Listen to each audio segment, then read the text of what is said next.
I have a dream that Oromia will be free one day.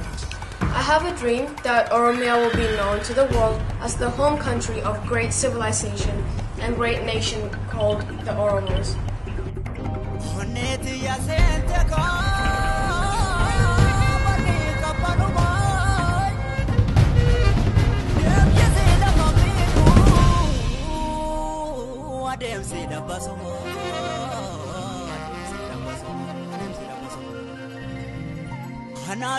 My name is Jitu Dhabassa.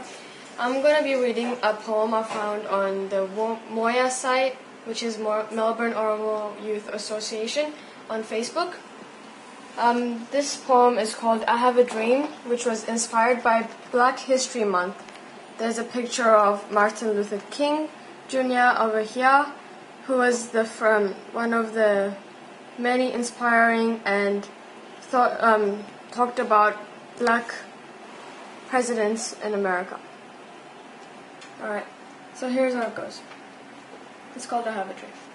I have a dream that one day Oromia will be visible to the world as the greatest country that has been living in the shadow of many years. A shadow that has been hiding in the richest, fruitful country that has not been credited for her innumerable efforts to produce the finest resource as a rich country. A rich country that produces various resources which the rest of the world has been benefiting from without a regard of its origination as an Oromian product. I have a dream that Oromia will be free one day. I have a dream that Oromia will be known to the world as the home country of great civilization and great nation called the Oromos, a nation that has been known as the largest ethnic group on the Horn of Africa. A nation that has been fighting to affirm their place in history and to earn back what's rightfully theirs. We shall exhale to breathe, to eliminate a fear of not living another day to see Oromia free one day. We shall exhale to breathe, to witness a struggle that has took many years from us to come to an end. A struggle many sacrificed their lives to see Oromia free one day. A sacrifice that portrays what true Oromo means. A sacrifice that should make us proud to be the offsprings of Gota Oromo. I have a dream that we will finally reach the end of our journey on this long-awaited freedom road. I have a dream that we will reach the end of this cursed, dreadful road. A road where my people barely survived from 4 tyrant regimes whom have tried to wipe our existence in any possible way. A road where our great nation has tirelessly maintained to remain alive to tell this story today. By Dama the Great. Thank you.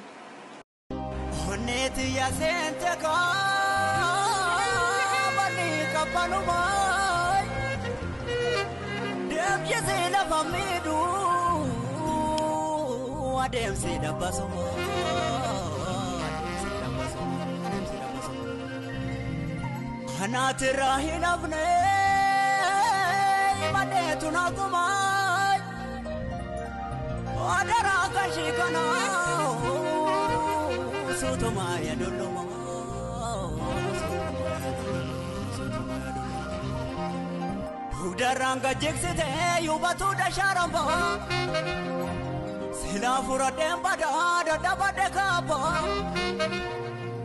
utu wani ratola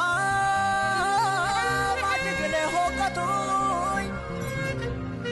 wanu mas jaladu unate jene natu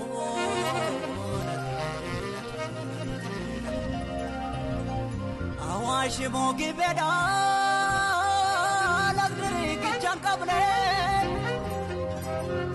Rabbi James Kadada Wakano Walinamane Reshe Kanawase Sofu Margaradasa Sanatemi Dagasa Namdol Bayagarasa Nyata Hinga Batani Adala Pesioga Logo Bani Yomale Jedala Garamale Mafula Filana Borga Mafula Filana Borga